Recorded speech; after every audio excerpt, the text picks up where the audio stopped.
Back home now to the Queensland election, and while Anna Bligh is admired in other parts of the country as the woman who led Queensland through last year's summer of disasters, opinion polls suggest the Labor leader is facing almost certain defeat when Queenslanders go to the polls next month.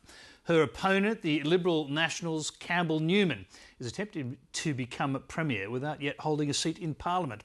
And Labor is going all out to stop him, as Kieran McKechnie reports from Brisbane. The Queensland election campaign hasn't even begun in earnest, but if this week's political shenanigans are anything to go by, it's going to get dirty. Those people are behind jails, and Campbell Newman will end up there as well.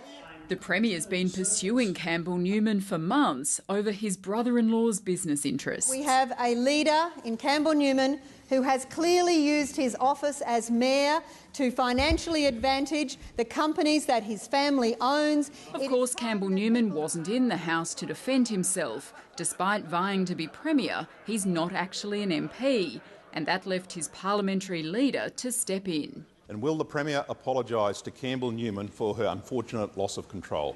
When I see any whiff of a return to a crooked Queensland, I do get angry. Angry is one word for it, desperate is another. All signs are pointing to Anna Bligh losing power when Queenslanders go to the polls on March 24. Labor, in a sense, cheated death last time.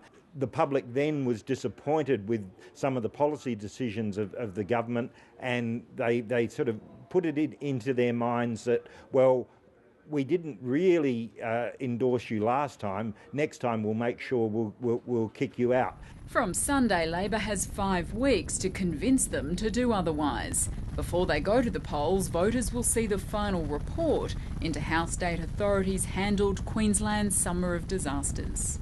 Well, clearly, this will be a very controversial thing to land in the middle of an election campaign.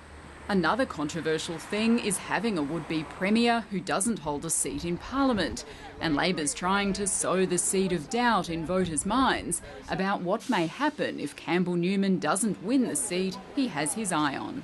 This is the political party that has put into place the most bizarre leadership arrangement in Australia, and now it's coming home to roost. I say to you that we will not win the state election if we don't win Ashgrove and seats just like it. That's the magnitude of the task. Campbell Newman and the LNP need to win an extra 14 seats to seize power, but playing in their favour is a perception Labor has well and truly lost its shine after 13 years in government. Nowhere is the battle more fascinating than in the electorate Campbell Newman is trying to win, Ashgrove.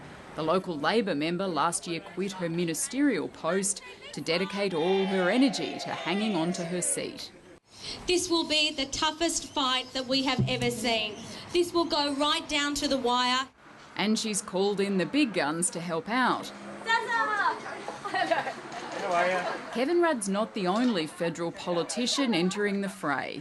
Maverick federal MP Bob Katter too is bringing his distinct campaign style to the state arena. Well, who's governing the place?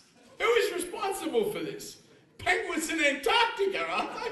While Katter's Australian party shouldn't cause too much of a ripple, it certainly will provide plenty of the colour Queensland politics is famous for.